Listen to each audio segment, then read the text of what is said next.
was able to pick up the victory on Saturday night over Oscar Duarte. He scored an 8-round knockout. But when I watched that fight, I saw a lot of flaws in Ryan Garcia's game. A lot of things he did not work on. He still was throwing that unconventional left hook. He still was making a lot of mistakes. But like I explained in my earlier video about the prediction of the fight, I told you guys that I didn't think Oscar Duarte would be able to capitalize on Ryan Garcia's mistakes, because I didn't think Oscar Duarte was a smart enough fighter to execute. And I was correct. He was not smart enough, and eventually Ryan was able to actually capitalize on his mistakes, and he scored an 8th-round knockout.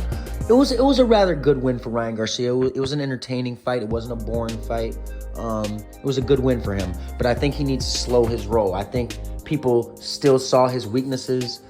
Him calling out Teofimo Lopez and Shakur Stevenson, 2 fighters that are clearly better than him. I think he needs to slow his roll.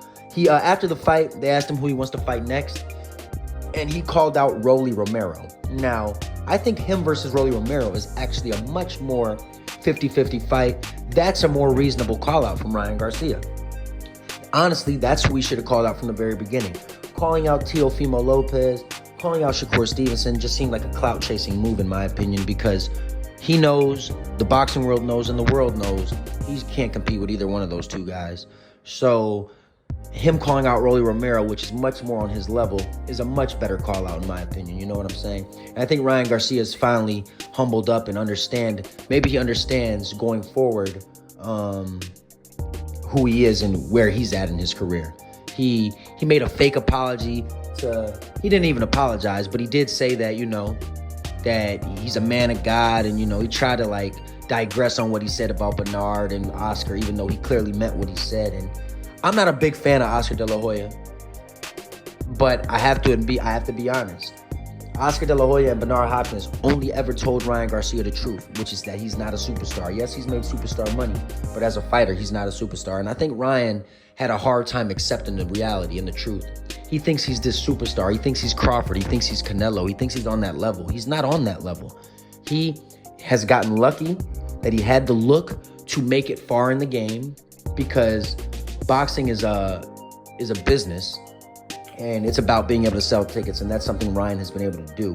But in terms of actually creating a legacy for himself and cementing something good and great in boxing, he hasn't done anything. He beat Otage, he beat Luke Campbell, and he beat Oscar Duarte. Those are his significant wins of his career. So he's got a lot to improve on, in my opinion. As for Rolly Romero, he's a joke to me. He's a clown to me.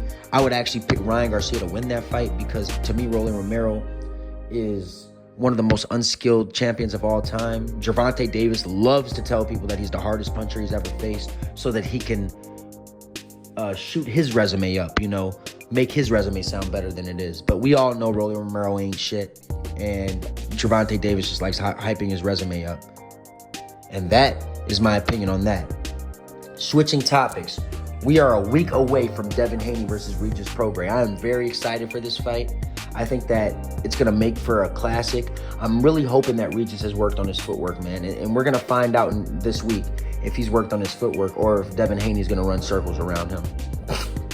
My prediction is Devin Haney is going to win this fight and show why he is an elite fighter at 140. But hopefully Regis Prograis at least makes him respect his power, his boxing abilities, and it makes for a war, because I'm tired of Devin Haney's mouth, and I want to see him get put in his place.